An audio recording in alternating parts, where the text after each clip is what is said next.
Imagine this. You wake up in a cold stone cottage in 14th century Europe, hungry, broke, and absolutely terrified of dying from the plague. Then you hear about a job, one that promises unlimited beer as part of your payment. Congratulations, you've just been recruited as a medieval brewer's assistant. Back then, beer wasn't just a drink, it was liquid survival.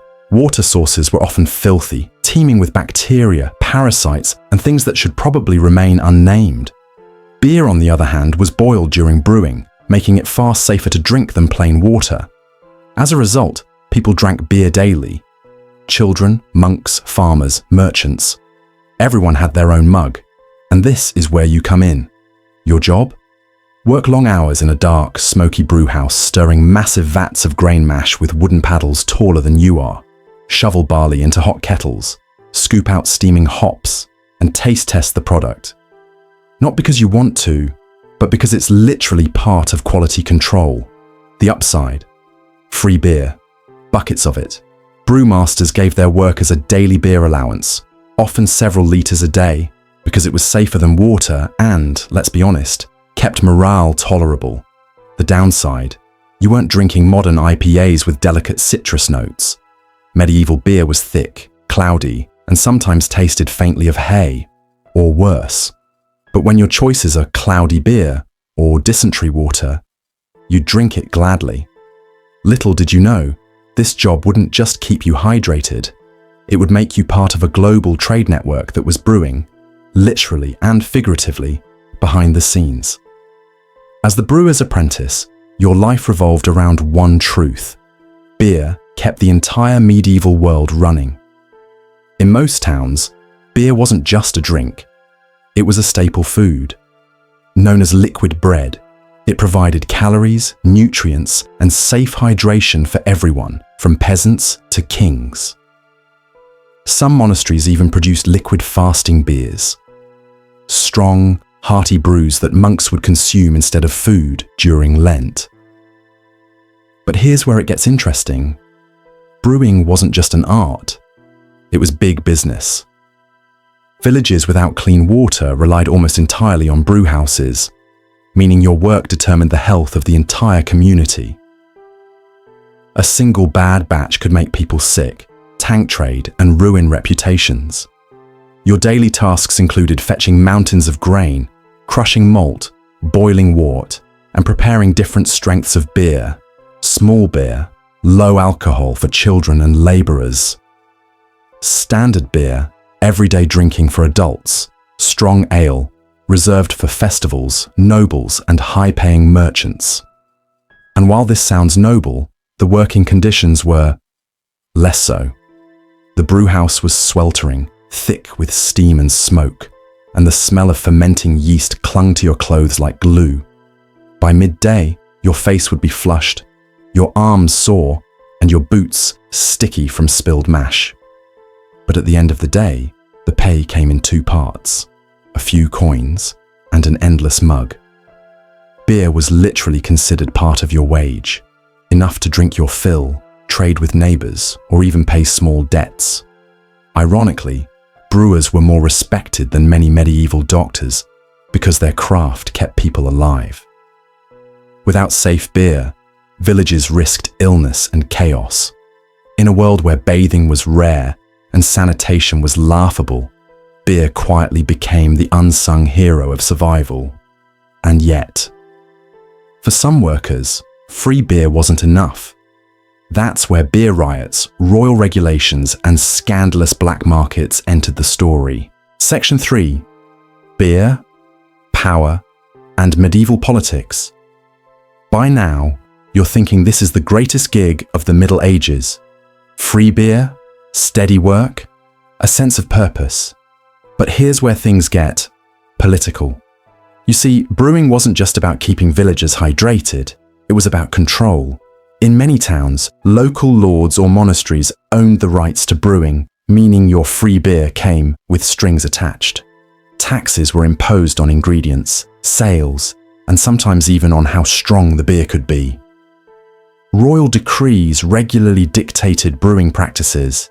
Kings, worried about grain shortages, forced brewers to limit alcohol strength so more people could drink small beer.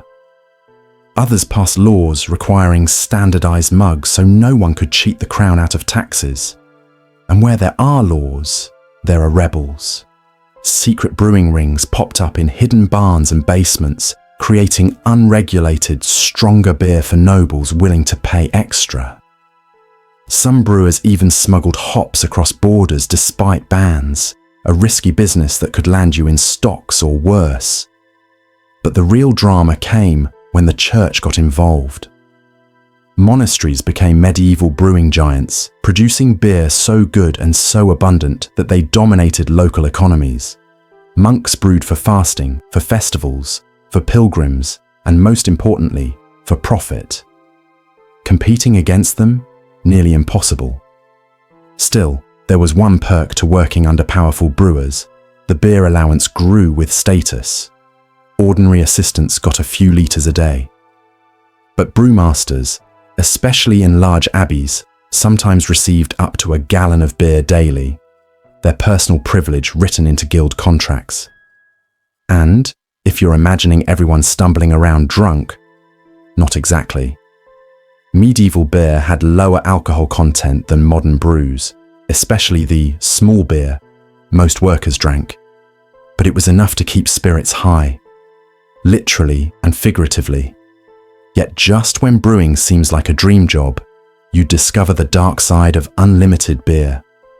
Overconsumption brought problems, workplace accidents, public disorder, and even violent riots. Because in medieval Europe, when beer ran out, chaos followed. Section 4. Brewing guilds and the beer wars.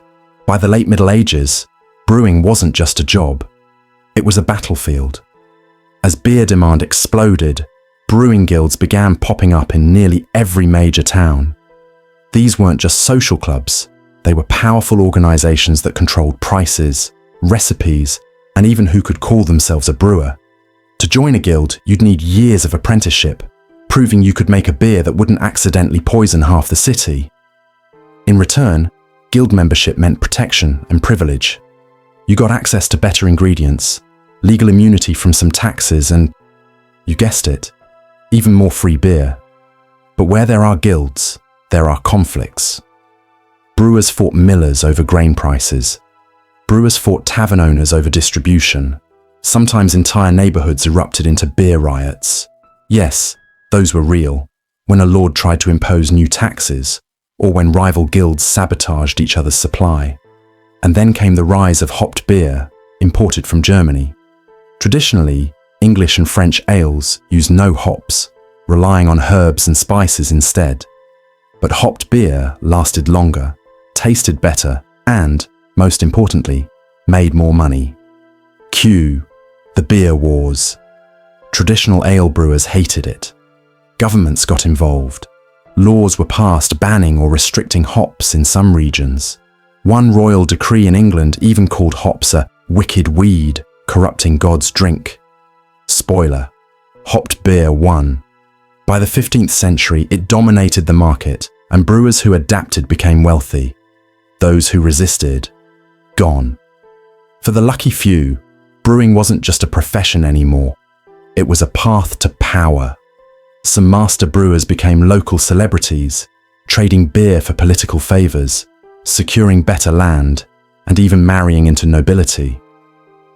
But, as always, unlimited beer came with unlimited expectations. Fail to meet production quotas, or deliver enough barrels for a royal feast, and you could find yourself fined, flogged, or worse. Because in the medieval world, brewing wasn't just about filling mugs. It was about feeding cities, funding kings, and shaping empires, all one frothy pint at a time. Section 5. How beer built medieval society. By now you've realized that in the medieval world, beer wasn't just a drink. It was infrastructure. It shaped towns, economies, and even politics in ways that few modern beverages could dream of. For one, beer funded cities. Monasteries that brewed beer became some of the wealthiest landowners in Europe, using profits to build schools, hospitals, and churches. Royal families taxed brewing heavily, funneling revenue into wars, castles, and sometimes personal wardrobes. Entire trade routes emerged just to move barley, hops, and kegs between regions. But beer wasn't just money, it was identity. Every region guarded its recipes fiercely, creating drinks that were as unique as fingerprints. In some towns, a brewer's formula was treated like a state secret, passed down through generations and whispered only behind locked cellar doors. And because beer was safer than water, it influenced every level of society. Peasants drank it daily to stay hydrated. Pilgrims carried it on long journeys. Soldiers marched with kegs in their carts, knowing a warm pint might be their only clean drink for weeks. Even royalty relied on it. Court records show kings consuming gallons of ale per feast, sometimes alongside wine, sometimes instead of it. Then there was its role in social control. Festivals, guild meetings, and local disputes were often settled in taverns over beer. Some lords even paid workers partly in drink, ensuring their loyalty while keeping them pleasantly distracted. In short, brewing created power structures. It linked rich and poor, clergy and commoner, king and peasant, through one universal truth: everyone wanted a good pint. Brewers, once considered simple craftspeople, became gatekeepers of health, culture, and commerce. So yes, the medieval job that paid you in unlimited beer wasn't just generous compensation, it was an invitation into the bloodstream of society itself. Without beer, half of Europe's medieval economy, and maybe half of its people, might not have survived. And as you finish your cup, you can't help but think, this wasn't just about brewing. It was about power, poured one foamy mug at a time.